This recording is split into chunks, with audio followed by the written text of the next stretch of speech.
शाह की शक्ल में, जेपी नड्डा की शक्ल में, योगी की शक्ल में, तो हक आया है हजरत असदुद्दीन ओवैसी दामद बरकातुहू। तो हक के साथ रहना ये इबादत भी है, ये सुन्नत भी है, ये अल्लाह का हुक्म भी है, उसके नबी का हुक्म भी है। मैं अपनी बात को बस ये खत्म कर रहा हूँ क्योंकि इशारा कर दिया है। तो इसलिए बोलो दोस्तों, आपको ओवैसी जी के हाथ को मजबूत करना है, ओवैसी जी के हाथ को मजबूत करना है। हमें पता नहीं कौन जीतेगा कौन हारेगा, हमें पता नहीं, ये अल्लाह को पता है, ये अल्लाह को पता है, हमें नहीं पता है। लेकिन हमें ओवैसी को, क्योंकि वो हक है, हक का साथ दो, सच्चों के साथ रहो, अच्छों के साथ रहो। बस ये बयान पूरा कर रहा हूँ और एक शेर पढ़ रहा हूँ आप सबके हवाले से बैरिस्टर साहब की शान में, तो शेर के लिए सुन लीजिएगा, उसके बाद बधाई ले रहा हूँ आपसे इंशाअल्लाह। अर्ज किया है ये सूरज चांद सितारे ओवैसी के साथ में रहे। अर्ज किया है ये सूरज चांद सितारे ओवैसी के साथ में रहे, जब तक तुम्हारा हाथ ओवैसी के हाथ में रहे, जब तक तुम्हारा हाथ ओवैसी के हाथ में रहे। और शाखों से जो गिर जाए वो पत्ते नहीं हम, और शाखों से जो गिर जाए वो पत्ते नहीं हम। मोदी से कोई कह दे, योगी से कोई कह दे कि औकात में रहे।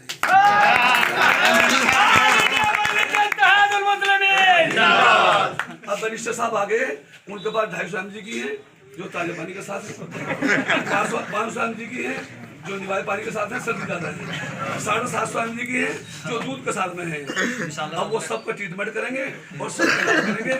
और आप हजरात जो हैं अल्लाह के लिए सबसे कहो, दरखास्त करो कि AIMIM और इंडिया मजलिस इत्तेहादुल मुस्लिमीन के अलावा किसी को एक वोट देने नहीं है। ओवैसी साहब जिंदाबाद, ओवैसी साहब जिंदाबाद, इंतजार अंसारी जिंदाबाद। और ये हमारे यहाँ नहीं आया, कोई चुनाव नहीं लड़ा है। और ओवैसी साहब हमारी हमदर्दी में आज से नहीं, तकरीबन 2013 से तो मैं भी देख रहा हूँ और आप सब लोग देख रहे हैं।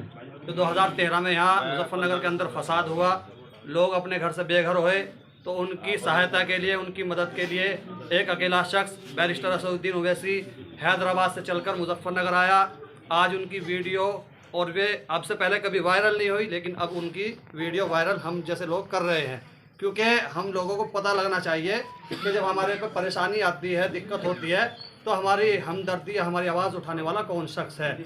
आपको पता है पार्लियामेंट के अंदर तकरीबन 543 MP जाते हैं, जिनमें आज तक मुस्लिम जितने भी गए हैं, किसी मुस्लिम ने आज तक मुसलमानों के बारे में, पिछड़े वर्ग के बारे में, दलित के बारे में सही बात नहीं करी है। और हिंदुस्तान के अंदर पार्लियामेंट के अंदर अगर बिल फाड़ने वाले हैं तो बैरिस्टर ओवैसी साहब हैं। तो इंशाअल्लाह मैं तो आपको यह कहूँगा कि ऐसे विधायक बना के आप यहाँ भेजें लखनऊ विधानसभा में, कि लखनऊ विधानसभा में अगर कोई कानून पास होने के लिए तैयारी हो तो उससे पहले ही उनका मुंह बंद कर रोक दिया जाए उस कानून को। तो आपसे मेरी दरख्वास्त ये है कि ओवैसी साहब ने जैसे हमारे यहाँ बीच में इंतजार अंसारी साहब को प्रत्याशी बनाकर भेजे हैं, और ये हमारे जिला अध्यक्ष भी हैं, पूर्व जिला अध्यक्ष हमारे मोहसिन आजम सैफी भी रहे हैं, शाहरुल त्यागी साहब यहाँ मौजूद हैं, खालिद त्यागी साहब यहाँ हैं, और जी क्या भाई गौरव स्वरूप जो आज बीच में भी चला गया, आपको पता ही है इस बात का। हम जो सारे मुसलमान भाई इकट्ठे होकर वोट दे रहे थे, हम सपा वोट देवे, सपा वोट देवे, हम सपा को वोट नहीं दे रहे। अब सपा रही नहीं, पहली बात तो सपा थी अब से 10 साल पहले। अब तो अगर तुम्हारे बीच में जो हक की बात करने वाला है वो ओवैसी साहब है। देखो उसमें सभी मेरे बड़े छोटे बैठे हैं और हम इस पार्टी में मेहनत कर रहे हैं, और जो हम जो देख रहे हैं इस पार्टी में सिर्फ हक की बात हो रही है, दलितों की बात हो रही है। ऐसा कुछ नहीं है कि वो मुसलमानों की पार्टी है। जो मुसलमानों की अगर पार्टी होती तो आज पंडित को टिकट ना होता। ये सेकुलर पार्टी है और सेकुलर पार्टी का साथ देना चाहिए हर मुसलमान को, हर दलित को, हर हिंदू भाई को। अब जो आप देख लो 6 विधानसभा में एक भी मुस्लिम प्रत्याशी नहीं है गठबंधन का, तो क्या है? सेकुलर पार्टी है जो खुद अपने बलबूते पे इलेक्शन जीत सकते हैं। जैसे नाहिद हसन साहब, ये खुद अपने बलबूते पे इलेक्शन जीत सकते हैं, ऐसे को टिकट दिए है। जिन्हें 10-20 वोट का वो था कि इनसे वोट मिल जाएगी।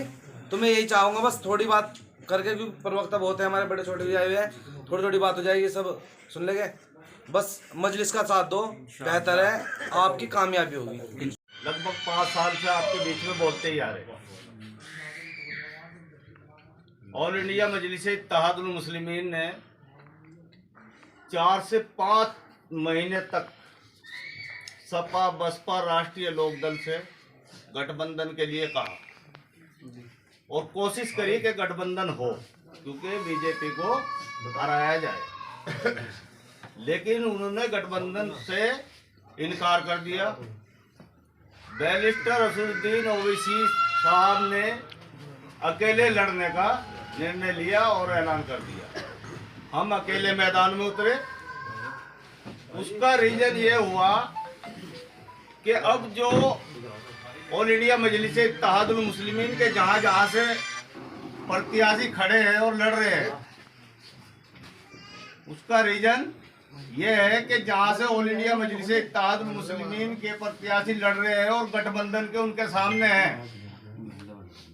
आज अपने शहर की एक बात बता रहा हूं कि एक जगह बंटी स्वरूप का खाले पार के अंदर एक प्रोग्राम था परसों। उसमें प्रोग्राम में क्या लोगों ने बैरिस्टर असदुद्दीन जिंदाबाद के नारे लगा दिए। उसको वहां से भागना पड़ा। तो हम तो 5 साल हो गए हमें पार्टी का काम करते हुए। बैरिस्टर असदुद्दीन ओवैसी साहब को 64 साल हो गए।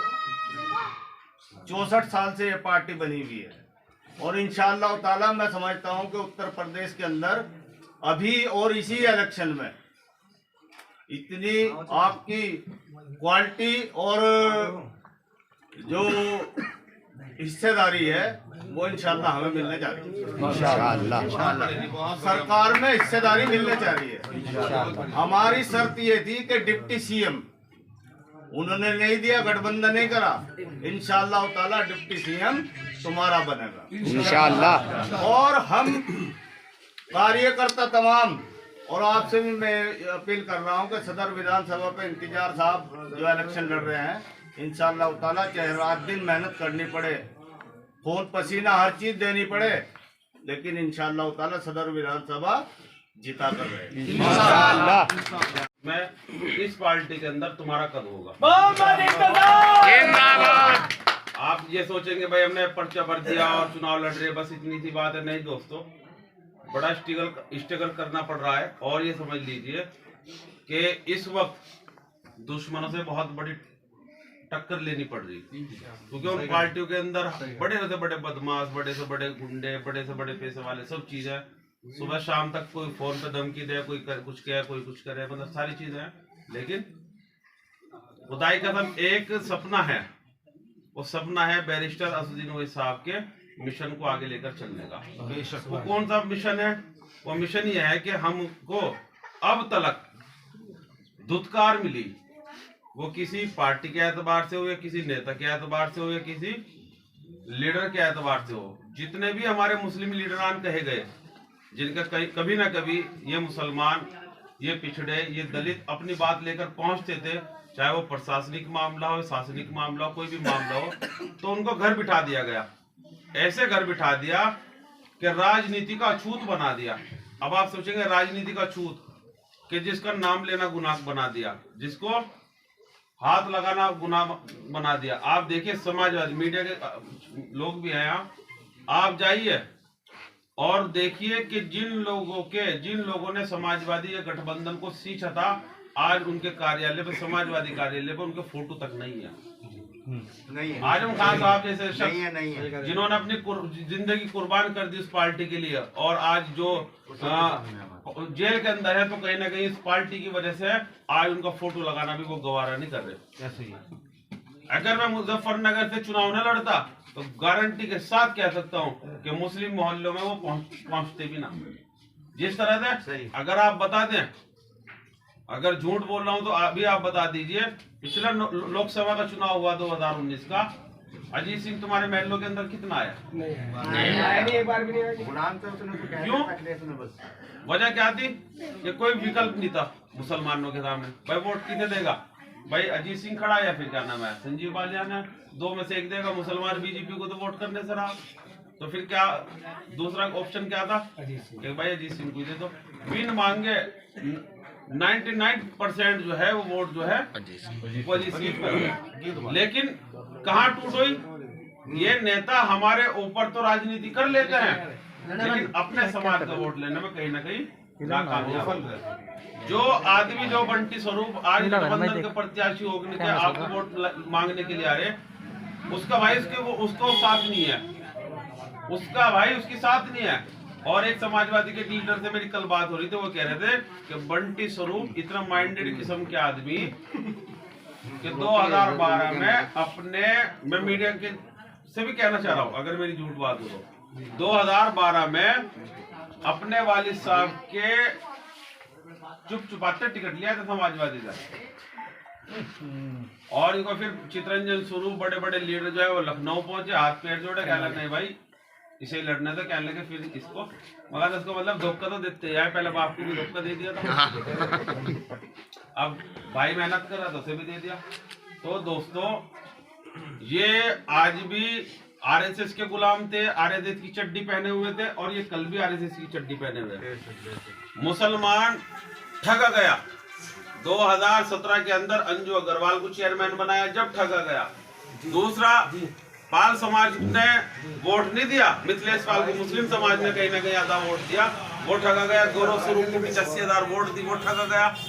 2009 के अंदर समाजवादी ने एक नेता और पैदा करा था, उसका नाम है संगीत सोम।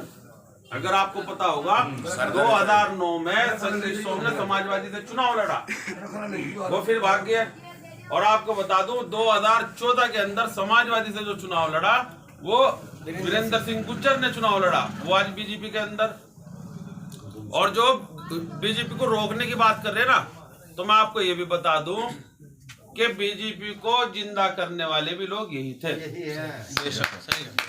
2009 के अंदर, हो सकता है आप लोग भूल गए हो, मैं आपके बतला दूं, 2009 के अंदर अगर गठबंधन हुआ था तो वो लोक दल का और बीजेपी का गठबंधन हुआ था, जिससे अनुराधा चौधरी लोकसभा का चुनाव लड़ रही थी, जिसमें नरेंद्र मोदी मुजफ्फरनगर के अंदर सबसे पहली बार आए थे, स्पीच दी थी, और जो स्पीच बहुत ज्यादा वायरल भी हुई थी, और कहा गया था कि मेरा दिल चाहता है, वो बहुत सारी चीजें है कही थी।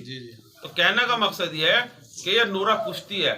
मुसलमान, दलित, पिछड़ा 2015 के अंदर आप कह लीजिए बिहार के अंदर ठगा गया। एक गठबंधन बना था कि जी लालू और नीतीश साथ आ गए, किसको रोकने के लिए? बीजेपी को रोकने के लिए। अब सरकार आ गई, सीटें आ गई, तो क्या हुआ कि टूट कर नीतीश कुमार बीजेपी की गोद में, उसने उसको मुख्यमंत्री बना दिया है जी, और मुसलमान, दलित, पिछड़ा जो है वो फिर ठगा सा रह गया। मैं कैमरा कौन है आपको बिल्कुल मीडिया के माध्यम से भी कहना चाहता हूँ, सच कहता हूँ, अगर कहीं ना कहीं इस नलके की सीटें निकलती हैं, अगर बीजेपी को 10-5 सीटों की जरूरत पड़ती है, तो सबसे पहले कूदकर भागने वाली यही लोक दल होगी। और मुसलमान फिर ऐसा महसूस करेगा जैसे अंजू अग्रवाल को या फिर इनको। मेरा नाम मोहम्मद इंतज़ार अंसारी है और मैं ऑल इंडिया मजलिस इत्तेहादुल मुस्लिमीन जिला सदर भी हूँ और सदर विधानसभा से प्रत्याशी भी हूँ। अच्छा इंतजार जी, आप बताइए कि आपका प्रतिद्वंदी कौन है, किसको मानते हैं प्रतिद्वंदी अपना? देखिए, मैं अपना नहीं पूरे उत्तर प्रदेश के अंदर बात करता हूँ कि अगर हमारा गठबंधन किसी से का सामना जो होगा वो बीजेपी से होगा। अच्छा, अभी आपने कहा कि भाजपा पार्टी जो है उसमें गुंडे हैं, वो कौन से गुंडे हैं, उनको टिकट मिल रहा है? मैं बताता हूँ, एक किसानों को गाड़ी से रोन दिया गया, कौन है वो? कौन है? अरे रुक तो जाइए, कौन है वो? अगर कोई अपनी गाड़ी से किसी मजलूम को रोन देगा तो क्या कहलाया जाएगा? गुंडा कहलाया जाएगा ना। एक बलात्कारी को टिकट मिल जाते हैं और वो बलात्कारी उसका मर्डर तक कर देते हैं, कौन कहलाते हैं वो कोई शरीफ लोग कहलाए जाएंगे? गुंडे तो कहलाए जाएंगे। ये कह 33% जो टिकट है बीजेपी के, वो गुंडों को के हाथों में है। आप बताइए राजा भैया किसको सपोर्ट करते हैं? बताइए, वो कोई शरीफ आदमी है? गुंडे ही तो हैं वो। अच्छा, आप जैसे कह रहे हैं कि आप लोगों को कुछ नहीं मिला है, तो जो राशन मिला है वो सभी जातियों को मिला है, उसमें तो कोई ऐसी बात नहीं है। इसके बारे में क्या कहना है आपका? राशन कोई उन्होंने अपने घर से नहीं दिया।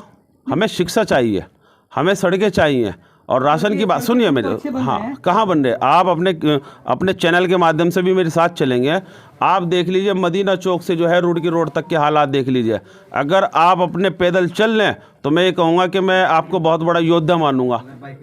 अगर बाइक पे भी चले जाए, सुन लीजिए बिमलाना रोड पर बारिश के वक्त में आप निकल कर देखिए, अगर आपकी गाड़ी स्लिप ना हो तो आप मुझे बताइएगा।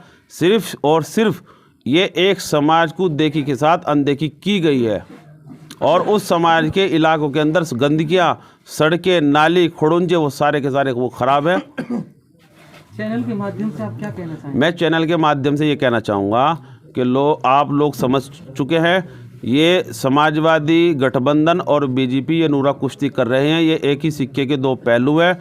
कल तक जो समाजवादी में था वो आज बीजेपी में है और जो कल बीजेपी में था वो समाजवादी में है। अखिलेश यादव अपनी भाभी को नहीं रोक पाए, वो बीजेपी में चली गई। बंटी स्वरूप अपने भाई को नहीं रोक पाए, वो बीजेपी के अंदर चले गए। और स्वामी प्रसाद मौर्य जो हैं वो अपनी बेटी को नहीं रोक पाए, वो बीजेपी से सांसद हैं।